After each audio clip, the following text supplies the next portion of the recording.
mu linnya lya Paatiri n'erya Mwana n'erya Mwoyo Mutuukirivu. Amiina. Essaala Biikira Maaliya gy'ateesammula. Ayi Mariya kabaka wange mmange, nze neeyanjulira gy'oli nga sirina kyendekayo. Ate nkusingira omusingo gw'okwagala kwange, nkusingira leero amaaso gange, amatu gange, akamwa kange, omwoyo gwange, nange nkwekwasa nze n'omulamba. Ayi mmange omulungi, bwe banneerimbise ku ggwe, naawe nkuuma nzibiranga omuddu wo owuwo ku bubwo. Munyenye yaffe eya wiiki, weetegeke okufuna ebisukka ku bikumala. Weetegeke okufuna ebisukka ku bikumala. Mbalamusaako nnyo mikwano gyange mu linnya lya Mukama waffe era mulokozi waffe Yesu Kristo. Mukwano gwange, Omukama Katonda waffe teyatutonda kufuna bufunyi bye twetaaga ebitumala kiggwe, nedda. Bw'atuwa bye twetaaga tumwebaza nnyo, naye ekyewuunyisa ku ye ayagala tufune ebisukka ku bitumala bituyambe ate biyambe n'abalala. Ayagala ofune bingi ofuukire n'abalala ekikubagizo. Ayagala akuwa essanyu gw'obeere musanyufu n'abakwetoolodde obagabire ku ssanyu. He is a more than enough giver. Ayagala akuwa obugagga si kugasa ggwe wekka naye n'abakwetoolodde. Mu bufunze Omukama agambye nkugambe nti ayagala kukuggyamu abo bagenda okuwa obuwi ebibamala, akuteeke mu abo bagenda okuwa ebisukka ku bibamala. Si ku lulwo wekka wabula ne ku lw'abantu be abalala. Obwe bubaka bwaffe nga tumaliriza noveena yaffe. Mukulike, mwebale noveena. Ayagala kukujjukiza era ayagala kukola kino. Ayagala kukujjuliza ekikopo n'okubooga kibooge. Ayagala kukujjuliza ekikopo n'okubooga kibooge. Bw'atyo bw'aŋŋambye nkugambe. Bino mbikugamba kuteekateeka oleme kugwa ddalu olw'ekyo ekijja. Saagala ogambe nti ate Father nga teyanteekateekera kino ekintuuseeko, nga teyanteekateeka. It's too much for me. Njagala kukola ogwange. Njagala akadde ako katuuke nze nga mmaze okuteekateeka. Newakubadde abamu katuuseewo dda nga sinnakola kino era munsonyiwe. Bangi Katonda waffe yamaze dda okubasumululira n'okubaggulirawo enzigi z'ebyo mbadde musaba mu nnaku zino 9. Mukama waffe weebale. Mu linnya erya Yesu, muyizi gwe ogenda kufuna amagezi agasukka ku ge weetaaga, gakugase gagase ne banno. Mwana wattu ogenda kusisinkana abantu abatuufu abayitirivu. Ate bwe kinaatuuka ku mmwe abanoonya ababeezi munambuulira anti nga buli kaseera waliwo akonkona. Linda kwolabe ggwe. Maama taata agenda kuwa obulamu bakuwalulire ku kaliba. More than enough giver. Agenda kuggulirawo enzigi n'amakubo mw'ojja ssente naawe weewuunye. Agenda kukuleetera essanyu mu maka go erisukka ku lye wali oloose mu bulamu bwo. Agenda kuwa okuganja okugenda okwewuunyisa gwe wennyini. Agenda kuwonya ekirwadde ekyo mu ngeri egenda okwewuunyisa bw'akikozeemu. Agenda kukonekitinga n'abantu abatuufu weewuunye. Agenda kukozesa eby'amaanyi gwe Malitini Semanda naawe otandika okwetya n'okwedduka wedduke. Baba bali mu ddungu okusinziira mu Maliko 6:4 Yesu asiibye ayigiriza olunaku lulamba ng'abantu bambye enjala ebula kubatta. Baalinawo ebyennyanja 2 n'emigaati 5. Kyokka kye yakola byaggwa balidde nga wasigaddewo ebisero 12. Oba yakola ki awo si wenjagala, naye byaggwa balidde nga wasigaddewo ebisero 12. Kino mukiwulirize bulungi mikwano gyange. Yesu yalagira abatume be batuuze abantu mu bibinja by'abantu 1,000 n'abalala 5,500. Era nga baali bamaze okubabala bulungi.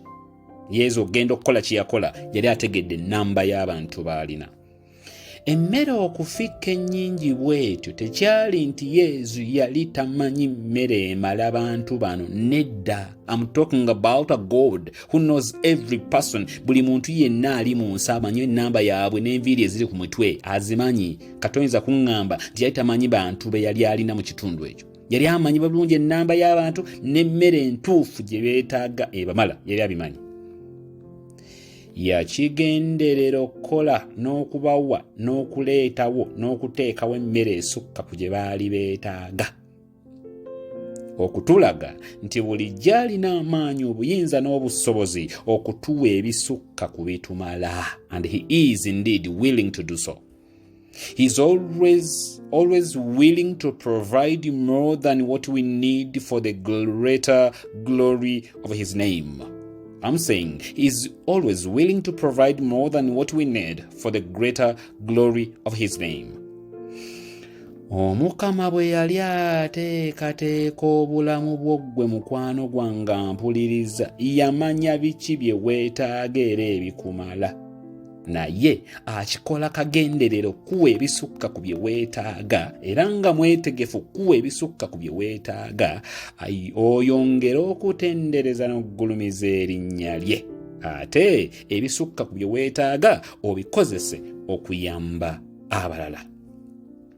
Akadde katuuse, Katonda akuteerewo embeera ng'emikisa gye gikunoonya si gwa ginoonya, ng'emikwano emituufu gye gikunoonya si gwa ginoonya, ng'ogenda kunoonya omulimo Mukama akubira epaasa akuyiseewo naawe weewuunye, ng'ogenda kukola ku mpapula zo mu kifo ky'okumala emyezi n'emyezi, zimale ennaku nga wazifunye dda naawe weewuunye. Akuwe bakasitoma mu bizinensi yo otuuke n'okwagala okubagoba anti nga bakuyitiriddeko. A more than enough provider. Munnange nno bino bye mulaba mbagamba ng'asaaga bwe bubaka obwavudde mu nnoveera gye twakamala. Kino saali kibagambye kati. Naali kibagambye maaso awo, naye kankyogere kiveewo.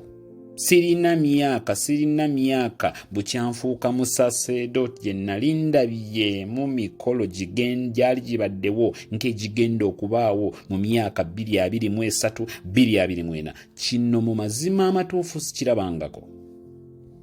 Emikolo, ebijaguzo, embaga, okwanjula, okwebaza olw'emirimu, olwa promotions, okuyingira amayumba, okuwona agalwadde agakambwe, okuwona obubenje n'okufa, okusomoka amaanyi g'eddogo n'amaanyi n'enteekateeka z'omulabe sitaani mu mwaka 2023, 2024. Kino kyewuunyisa. Wabula kyo kangikomyawo, si kuba omulaba asomola ebyama byaffe. Kansooke nkikomyawo. Katonda agenda kukolera ekintu kimu bwe kiti.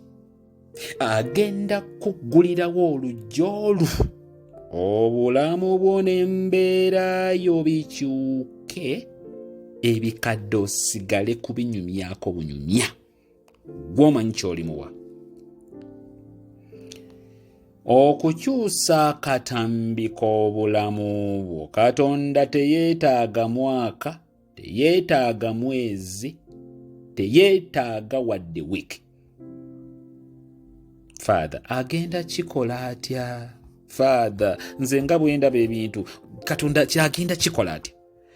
Teweetaaga kumanya bw'agenda kukikola. He is called El Shaddai, the Almighty God. El Shaddai, the Almighty God. Mwesige ebisigadde obimulekere.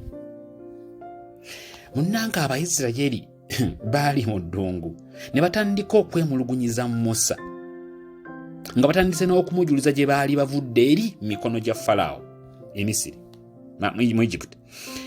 Musa byamutabula kuba abantu be yali akulembera baali bayingira obukadde obubiri nga ne bwe batta ebisolo byonna bye baalina mu lugendo lwabwe tebisobola wadde okubaliisa ekibwa ekimu. N'agenda mu maaso g'Omukama amubuuze kyanaakolera abantu be yamukwasa okulembera.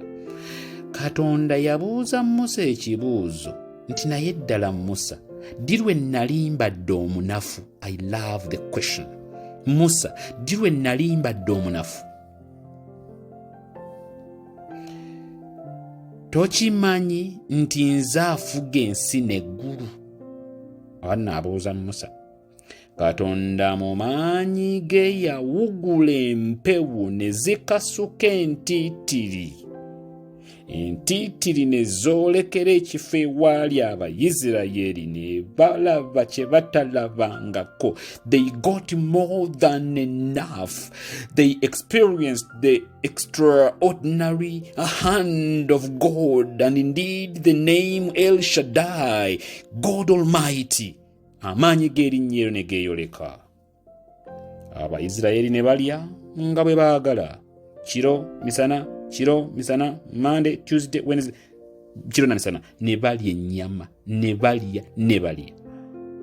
Mu ssaawa emu abaali tebalina wadde akafi k'ennyama baali bafunye ennyama nnyingi okusinga ne gye baali beetaaga.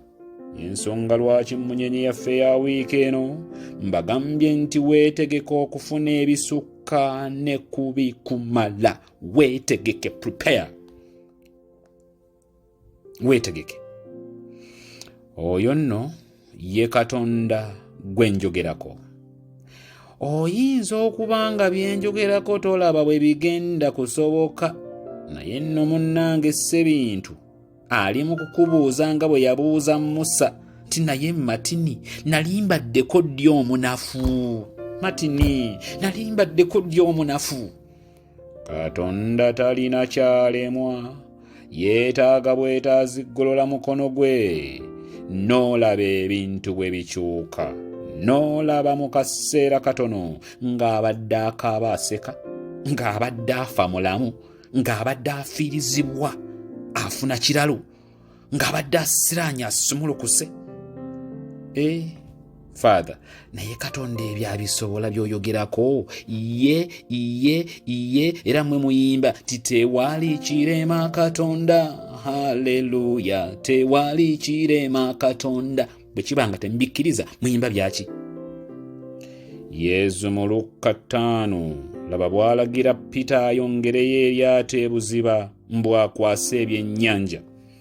Peter kataagaane kuba ye yali muvubi mukugu nga n'amulagira abuusabuusa nti amanyi n'okuvuba. Yasula atega n'atakwasa wadde kaamukene. Kasaba ate n'amugamba mbwaddemu atege ate. Naye yamala gakkiriza n'akola nga Yesu bwe yali amulagidde. Batugamba nti Peter bukyavuba yali takwasangako byannyanja bingi nga bye yakwasa ku olwo. Kata byabye n'akatimba ke. That's what we call being stormed by a net-breaking blessing. Can I say it again? That is what we call being stormed by a net-breaking blessing. Era gwe mukisa gwe nnyini ogukutomera mu linnya erya Yesu. A net-breaking blessing.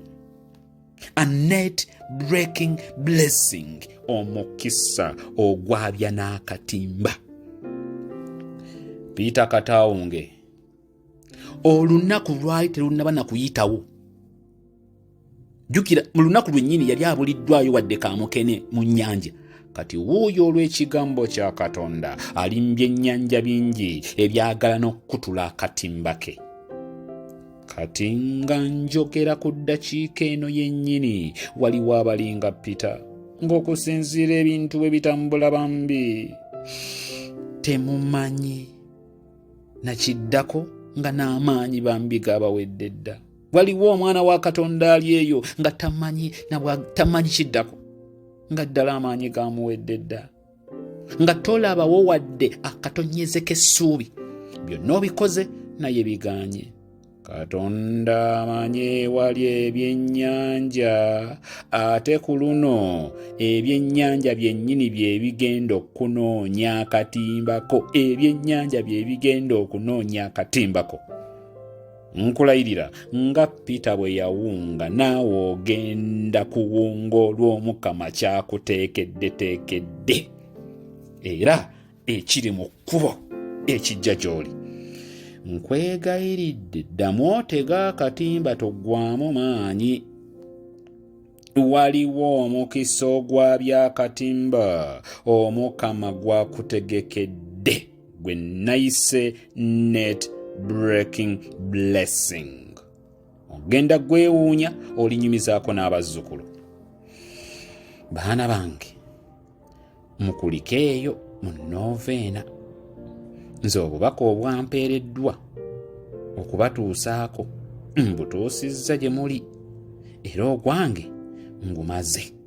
Nannyini buyinza agenda kukola ekiddako. Always keeping in mind that great things happen when God mixes with man. Mukama abeere nammwe mikwano gyange.